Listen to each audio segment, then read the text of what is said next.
awakening really means that you are becoming open to looking at your life, at who you are, and at your physical reality in completely new ways.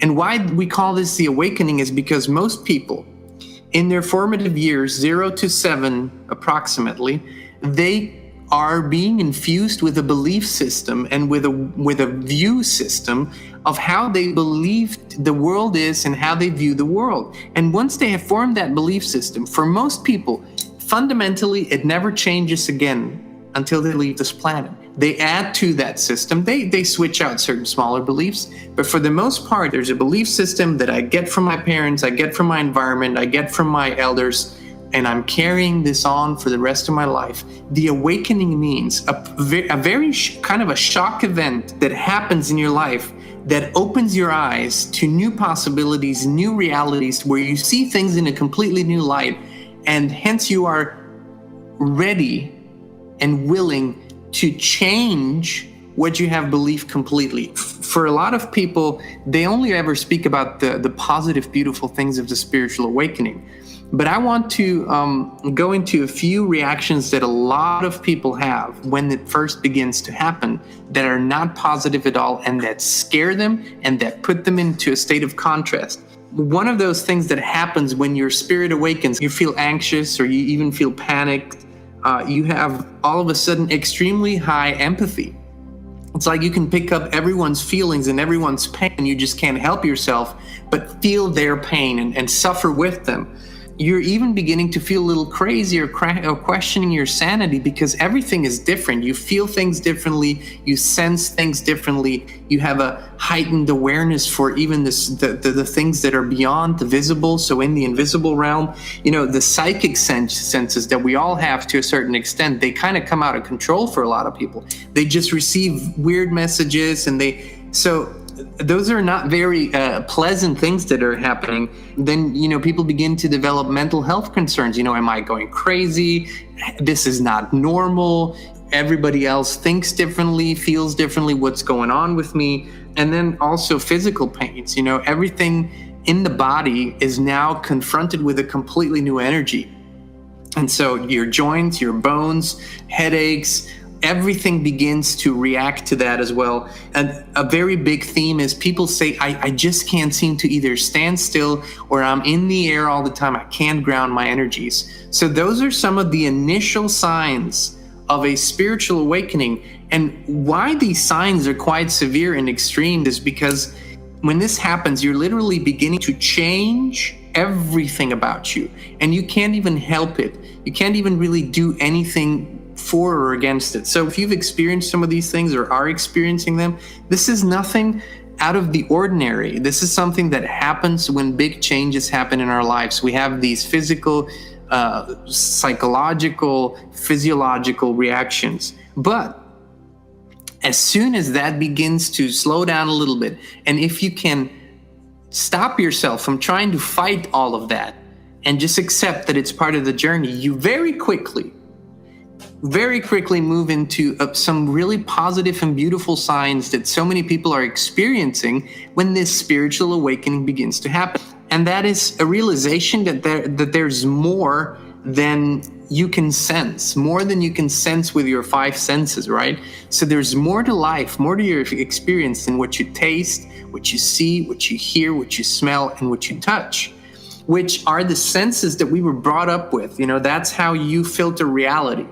All of a sudden, you can now experience things beyond those senses. And that's a big sign of spiritual awakening. Again, you don't have to have words for it. If these words now begin to resonate and you say, man, I just couldn't put words to it, that's enough. You don't have to have the words and you don't have to explain yourself. But that's what happens to a lot of people. Then people begin to comprehend that there are greater laws at work than just the pure physical laws that we're taught about in school, and of course the man-made laws, that there are universal laws in place. This concept begins to materialize in our experience. Again, a lot of people can't put words to it, but they begin to become very sensitive to stuff like karma, or what you sow is what you reap, all the expressions that we have for Now there's this term law of attraction, of course, but laws of synchronicity, all these universal laws, you just begin to sense that there's more of that. Also, there is almost for everyone a deeper and a greater connection to the all that is, and you could call it God, you could call it Ra, you could call it universe, you could call it the great spirit. When you spiritually truly awaken, you begin to have this personal, intimate relationship that is beyond going to church, actually, beyond listening to other interpreters of faith. It's a personal, intimate experience that you have that expresses itself in perhaps different ways than you were used to. Maybe you get very emotional in nature. Maybe you begin to see the spirit and the soul in animals. Maybe you begin to experience that everything around us is a living space in a creation of God, and you feel that deep connection.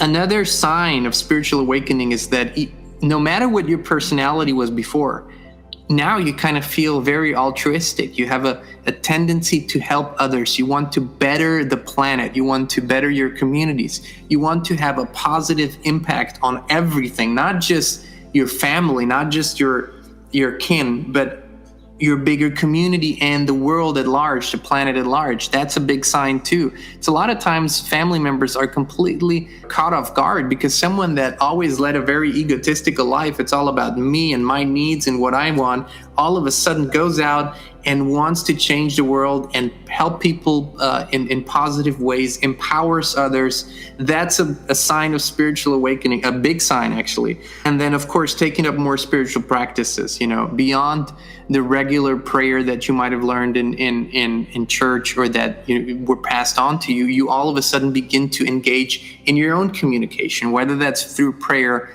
or meditation, yoga, which is a lot of people are beginning to realize a spiritual physical practice rather than a physical/spiritual practice. It's really spirit-based, a very highly developed, logical way actually of connecting your true body intelligence with the all that is intelligence. So people begin to take up spiritual practices, living a more heart-centered life. All of a sudden, the left brain, the logical brain, analytical mind isn't as dominant anymore. You begin to make decisions based on your heart, what you feel, what your intuitions tell you, what you know to be right. You are looking for like-minded people. Spiritually awakened people are looking for a like-minded community, and they don't mind sometimes to go beyond their regular circle, beyond their city, beyond their country.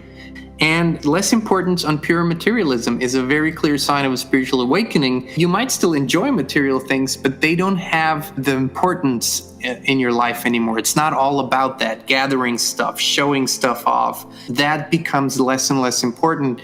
It's a thing you use rather than something you worship. And one of the clearest signs, of course, is a return to nature, which is bigger than just going out into the woods, actually. It's a beginning to ask yourself, what are the natural ways of living, of eating, of breathing, of communicating, of sleeping? You begin to adjust your lifestyle to a more natural, more in harmony with all that is. These are all very clear signs, and there are many more. And we have to keep in mind that every experience is intimate and personal. But these features, these signs, is things that everyone experiences that we know or we have experienced in the past. And why we wanted to bring this to you is because this is happening to millions of people. It's not you alone. And it might feel to you like you're alone in your family, others are asleep, you're alone at work, others are asleep. But trust us, a big part of the reason why we created the Inspire Tribe is so you would see that you are not alone at all, and that there are so many people out there that are experiencing similar things. People are awakening to their true potential.